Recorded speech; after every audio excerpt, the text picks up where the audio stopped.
Stay sheltered. Don't leave your home. It's very dangerous outside. Bombs will be dropping everywhere.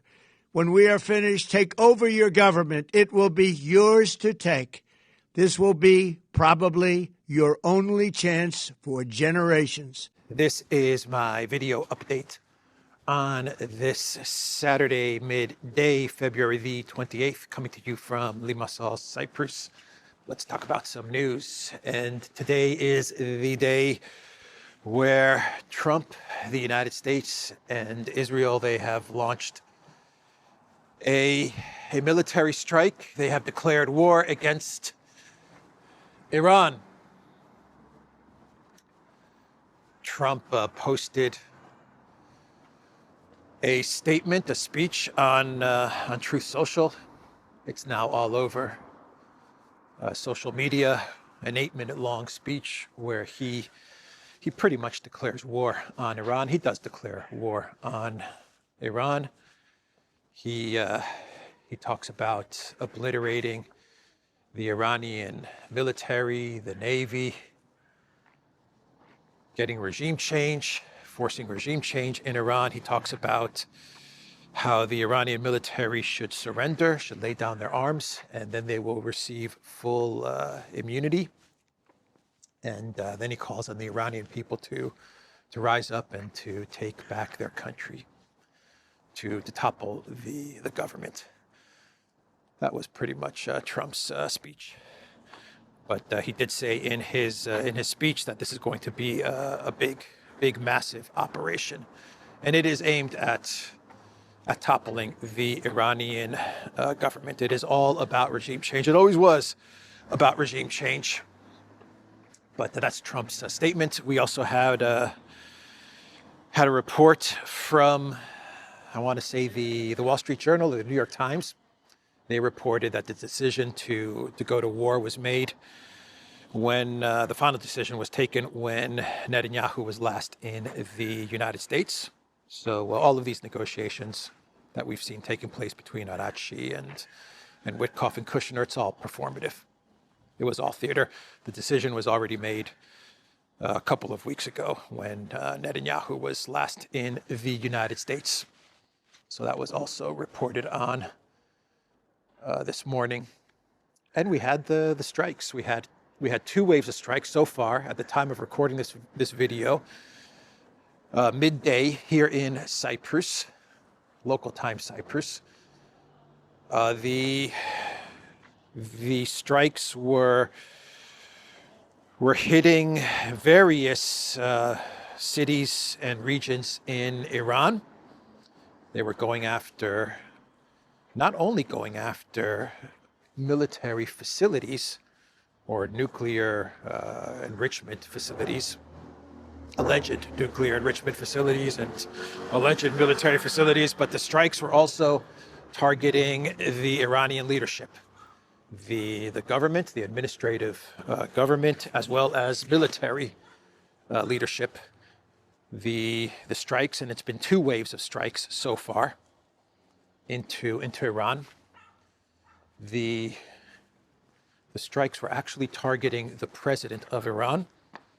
They actually tried to take out Pezeshkian. They tried to kill and take out the supreme leader, Ayatollah Khamenei. I believe they hit the parliament building or the Supreme Court as well. They've targeted military buildings where military leaders could be located.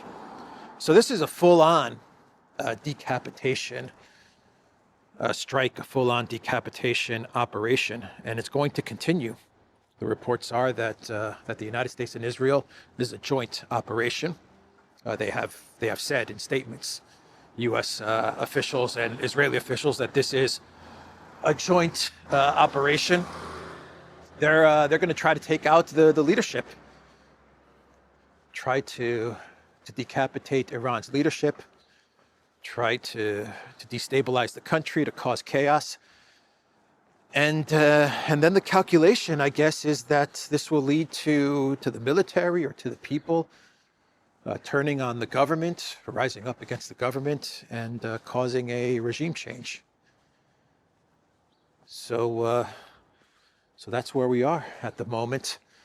Actually, we have Iran now retaliating against Israel and the United States. And this is not only a retaliation into Israel, though there are drones that are on the way into Israel. There have been missile strikes, which are now hitting various parts of Israel, including targeting Tel Aviv. But we are also seeing an Iranian, we need to go to church, don't we? The famous peach color, pink color, rose color church here in Limassol. But we are seeing the Iranians now hitting U.S. bases in Qatar and in Bahrain. And at least from the images that we're getting, these missiles are hitting their targets. That's the way it looks. We'll get more reports as the day goes along. But Bahrain is really getting hit hard. I mean, I'm going through Telegram and X right now. I'm not so organized today doing this video update, to be quite honest, and I've just got an X feed which is just updating nonstop. I mean, there's so much news and information that is coming out right now. But Medvedev on Telegram, what is he saying? The peacemaker has once again shown his true colors. All negotiations with Iran are a cover-up operation. No one ever doubted that. No one really wanted to negotiate anything significant anyway. The question is, who has more patience to wait for the inglorious end of their enemy? The USA has only existed for 249 years. The Persian Empire was founded more than 2,500 years ago. Let's see in about 100 years. Trump is going for the knockout. I've said this for a while now. Well, we've said this on the Duran for about a year, that this is all about regime change. We've been saying this for a long time. Nothing to do with uranium enrichment, nothing to do with ballistic missiles or protesters. This was about regime change. This is about regime change. Always has been about regime change. But Trump is going for the knockout punch. He's going for the knockout or the TKO, and he needs it in the early rounds. He needs to get a knockout between round 1 and between round 3. 1 to 2 weeks, maybe 3 weeks at most is the timeline for Trump, I would imagine, for the U.S. military and for Israel.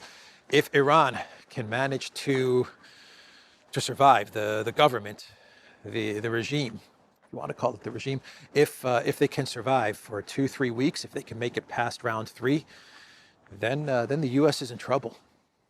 The U.S. is in big trouble if the regime can manage to last past the 2 to 3 week time frame.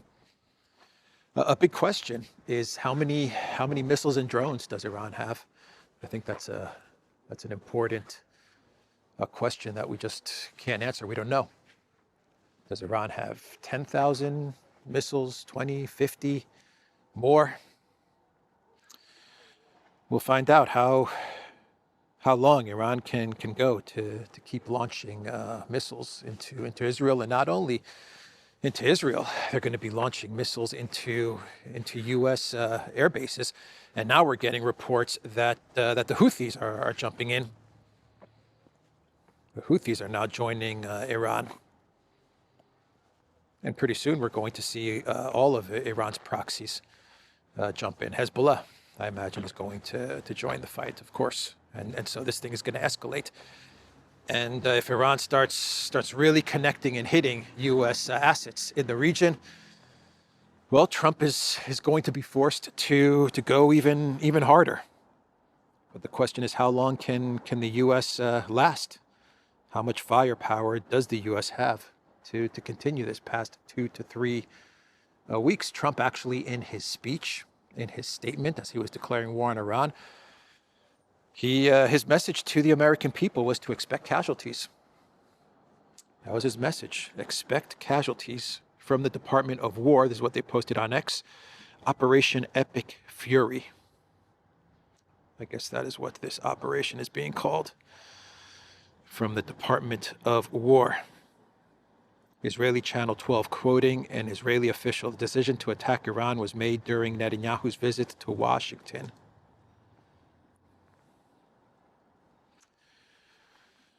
So those negotiations were all theater. For Medvedev to post the same thing, to basically say the same thing, that those negotiations were theater, that means that the Russians are looking on at the negotiations that they're currently having with Witkoff and Kushner, and they're saying, yeah, these guys can't be trusted. The U.S. cannot be trusted as they go through their own negotiations with the U.S. and Ukraine. 30 targets across Iran have been struck so far, including the Iranian president's residence and an intelligence headquarters, Israeli reports claim. So look, the strikes will continue throughout the day, throughout the weekend. Iran's retaliations will also continue. And we've got a war. We have got an unprovoked, full-scale war, right? This is what unprovoked, full-scale looks like. Not what they're telling you about Russia and Ukraine. That was restraint. That was a lot of restraint. What we're seeing now unfold in the region is full-scale operations, unprovoked, full-scale operations. Let me bookmark this post on X. Explosions reported in Bahrain, Abu Dhabi, and Qatar, which all host U.S. military assets. The Iranians are retaliating. The U.S. has just ignited a totally unnecessary regional war. That's from Rania Kalik.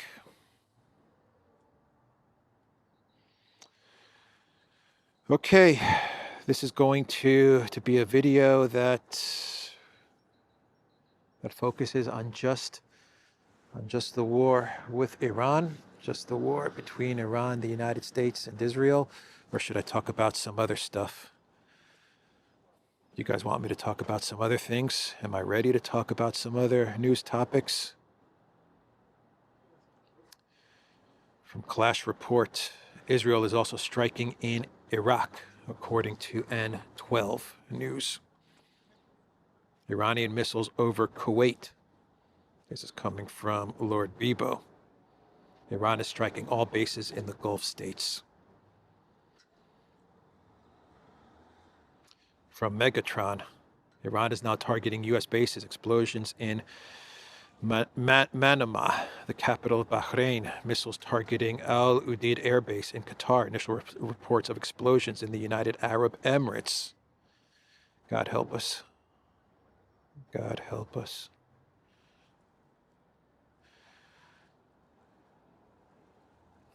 A lot of U.S. Tomahawks were used to strike Iran, to strike Tehran. A lot of U.S. Tomahawks.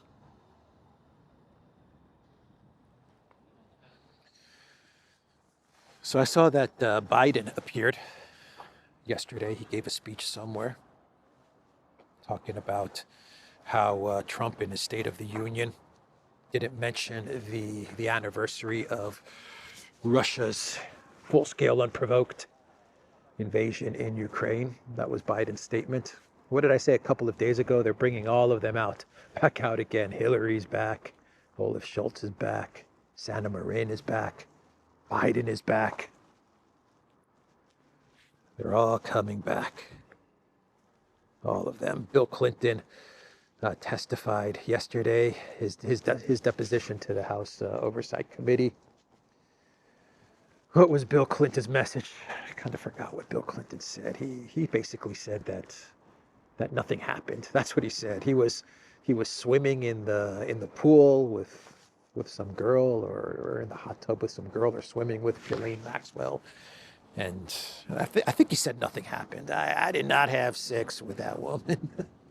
I can't do a Clinton voice. I did not have any sex with that woman. That's my best Bill Clinton. I think he said the same thing with Lewinsky. He basically repeated his statements that he made way back with the whole Lewinsky Oval Office cigar, blue dress scandal. for which then Clinton launched an attack against Serbia, right? 72 days and nights of bombing of Serbia. Remember that? So let me see what other news topics I've got. Let me go to my X. Let's see here. The Green Goblin gave an interview to Sky News. He's running around giving interviews. And he was asked about nuclear weapons. If Ukraine is getting nuclear weapons, according to the reports from Russian foreign intel. And Zelensky's response was that with pleasure he would like nuclear weapons. He did not get the proposition, but with pleasure. That's what he said. I didn't have a proposition, but with pleasure. And then the interviewer said, so we could put that to bed. That's not happening at all. And Zelensky said, no, it's not happening. You know, Zelensky was going on and on about getting nuclear weapons. You know, the reporter gave him the question about the Kremlin claims that the UK and France are going to provide you with nuclear weapons. And Zelensky was happy. He was smiling when this question was presented to him.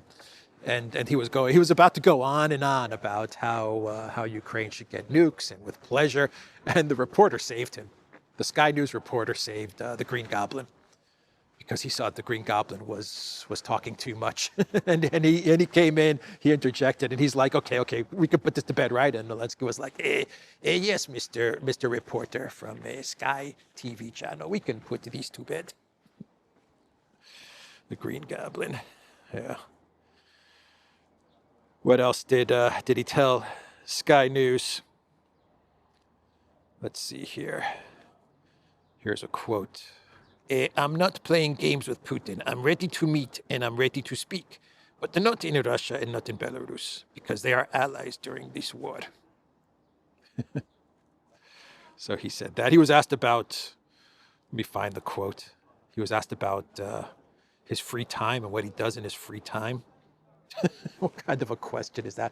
All these reporters are so interested in Zelensky's free time, right? Did you guys ever notice that? CNN, Sky News, BBC, they always give him a question related to his free time, or what music does he listen to?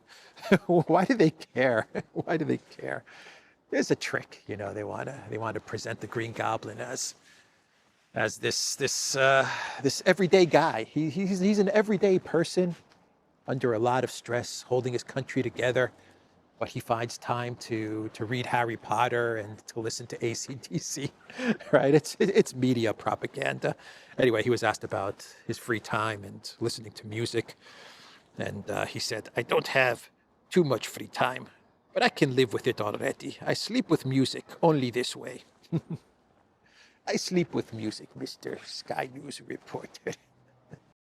Mr. Sky News reporter, when I go to sleep, I like to listen to Metallica. They put me to sleep. I enjoy One Direction. They got catchy music. They always put me to sleep, Mr. Sky News reporter. That Harry Styles, he's a good guy. Oh, boy. Yeah, that's it. I'm not going to talk more about his ridiculous interviews to collective West media channels. Ridiculous stuff. Le Goblin Vert. BlackRock Merz. He's a lunatic, man. He's a lunatic. So he comes back from China. He sees all of China's technology and the humanoid, whether the humanoid robots or the AI robots. And they put on a show for BlackRock Merz, and they were dancing and doing backflips and all of these things, right? And Merz comes back to Germany, and he's all upset because China is just way ahead in technology and industry and manufacturing, way ahead now over a deindustrialized Germany. And so what does BlackRock Merz do? He gives a speech, and he takes out his anger on the German people. Yeah, he actually takes out his anger on the German people because Germany decided to support Le Goblin Vert. They decided to look the other way as Nord Stream was bombed. They decided to deindustrialize. They decided to sanction Russia, to cut off cheap, reliable, dependable Russian gas that was powering Germany's industry. They decided to do all these things and to deindustrialize. And he goes to China and he sees a country that is not sanctioning Russia. He sees a country that is getting cheap Russian energy. He sees a country that is not at war, that is working and trading with countries around the world, and that they're way ahead in technology, and he's all angry. And he goes back to Germany, gives a speech, a very angry speech, and he blames the German people. We are simply no longer productive enough. Each individual may say, I already do quite a lot. And that may be true. But when you return from China, ladies and gentlemen, you see things more clearly. With work-life balance and a 4-day week, long-term prosperity in our country cannot be maintained. We will simply have to do a bit more.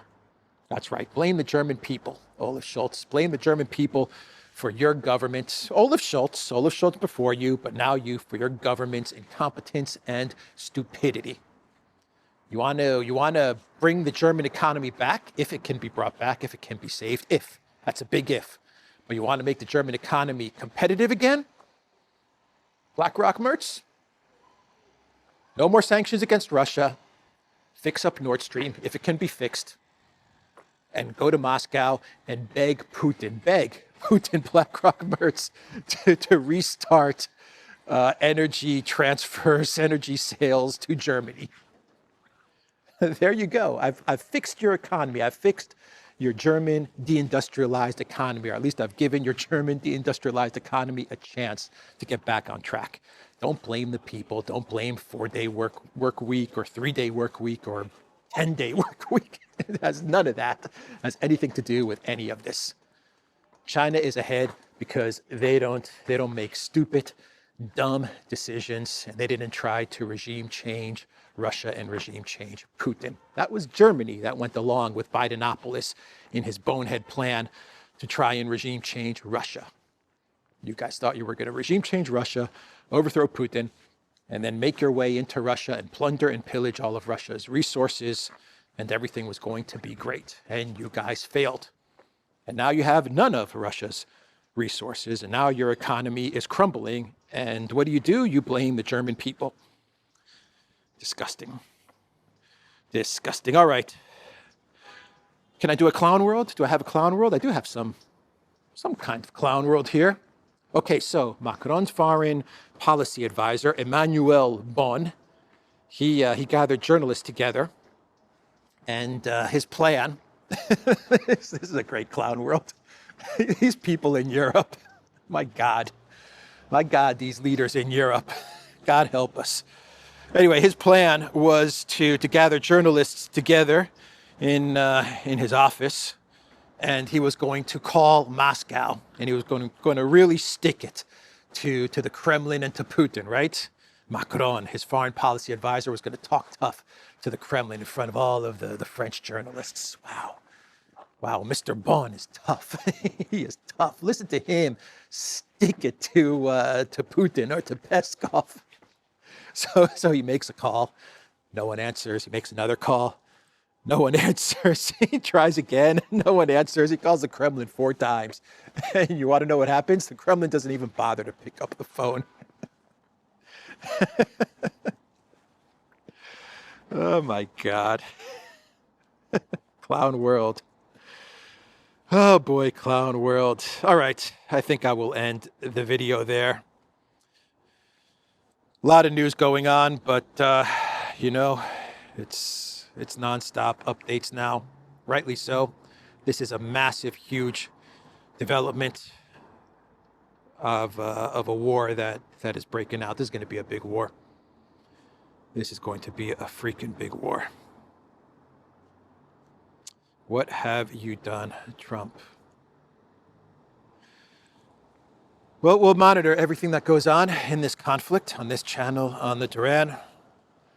And we'll see how all of this develops. As we have said on the Duran, as I've said on this channel, as I said in this video, we'll see if Iran can last past, if Iran can hold together the structure of the Iranian government, the power structure, the supreme leader, the president, the military, if they can hold together past 1 to 2 to maybe 3 weeks, that's the conflict right there. That's what it's all about. If they can hold together, then it gets bad for the United States. Then the United States and Israel are in trouble. They're on the back foot. But for now, they're going to be on the offense, on the offensive. Iran is going to be retaliating, and I fear that if they really hit American targets hard, and we see the loss of American lives, I fear this. If this happens, then this thing can really escalate in a big way. But we'll see. Anyway, we'll see how all of this develops. Trump started the war February 28th, 2026. And he was actually lobbying. He was talking about a Nobel Peace Prize. Just in, U.S. officials see Iran strikes extending for days, possibly weeks, according to the New York Times.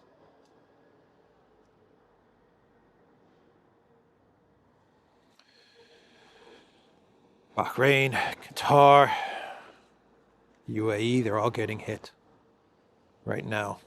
I'm just going through my feed. Okay. I'll end the video there. I will end the video there, and I'll be back.